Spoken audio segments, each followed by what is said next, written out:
Hey Nailiaddicts, welcome to my channel and welcome if you're new. Today I am taking it back to my roots, dipping powder. This is what kicked off my love for nails, doing my own nails at home, and kicked off my YouTube channel. I haven't done dip in so long. You know, I've been currently obsessing over gel polish and all things gel, but not today. I looked in my stash and I had some perfect dip powders to go for St. Patty's Day. So let's get into this manicure.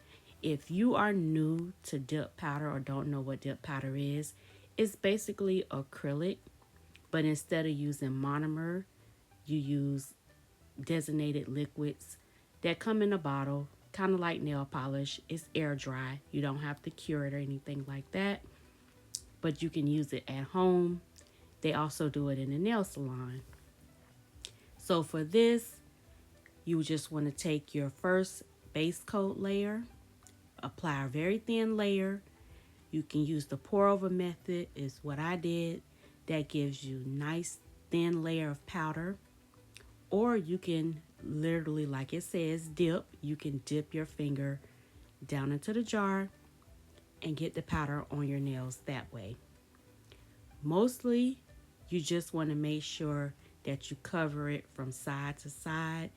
Make sure you get everything, try to get it as even as possible so you can reduce the amount of filing that you have to do. Depending on how opaque you want your nails to be, you can do up to 3 layers of dip powder. Keep in mind that the more layers you put on, the thicker it's going to be on your nails. And if you don't like that thick look, or you don't like your nails to look too chunky, then you want to reduce the amount of layers to maybe about 1 or 2. And make sure you keep your liquids, put a thin layer of liquids on there. That will also help keep down the bulkiness.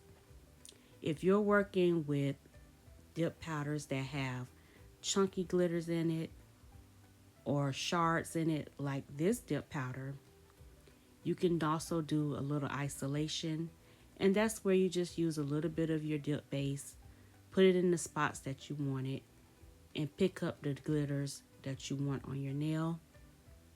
And that way you can kind of tailor your design to how you want it to be. Now, another thing that you can do to help secure your hard work is layering on a thin layer of clear acrylic powder or clear dip powder, especially if you're using dip powder that has glitters or chunky glitter or shards in it. Anything that could possibly get messed up when you file or can be scraped off when you file, you want to put a protective clear coat of powder on it. That way when you file, you're really filing on the clear and not on top of the actual glitters, because some glitters turn silver when you file them. After you've done that, you use your activator, and this is what technically cures the powder. It makes it hard so that you are able to file without any of the powder coming off. But you have to let it dry, and that takes about a minute or 2. And how do you know it's dry? Is when you tap on your nail, you hear a clicking sound, not like a dull sound, but a click sound. That's when you know that it's dry and it's ready for you to start filing. So I use the e-file, but you don't have to. If you don't have one or you don't know how to use it, that's totally fine. You can always use a 100/80 or 120/180 nail file to smooth out the top. And that's very important. Dip powder and dip liquids work very well when the surface of the nail is very smooth. Then you can use a buffing block to really get the top of it smooth. After you've done all your filing and buffing, you put another layer of activator on. This just ensures that the powder is dry and cured, and it brings back the original color because it looks really dull after you file and buff it. Let that activator dry for about 30 seconds to a minute. After that, take a lint-free wipe and just wipe off the residue. Then you're ready to apply your top coat. If you're not putting on stickers or doing any nail art like what I did here. If that's the case, then you can go straight into your top coat. But for me, I wanted to dress it up a little bit and put on some St. Patty's Day stickers.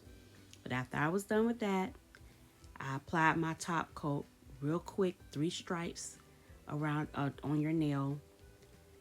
Let it dry for about a minute.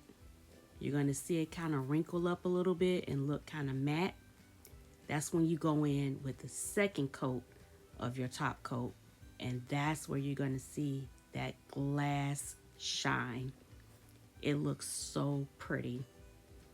I remember now why I love dip powder so much. That shine that the top coat gives your nails, chef's kiss. And that's it. You are done with your dip powder manicure. It's really easy, really fun, really simple to do. It is a learning curve at first, but I assure you, once you get the hang of it, you're going to fall in love with it. So if you like this video, if you have any questions, any things you want to ask me about the dip powder method, drop it down in the comments below, and I'll give you all the information that I know how to give you. I don't know if you already done dip powder before or not, so let me know. Have you ever tried this before? If not, will you try it? So thank y'all so much for watching my video. Please remember to like, comment, and subscribe, and I will see y'all in the next one. Bye.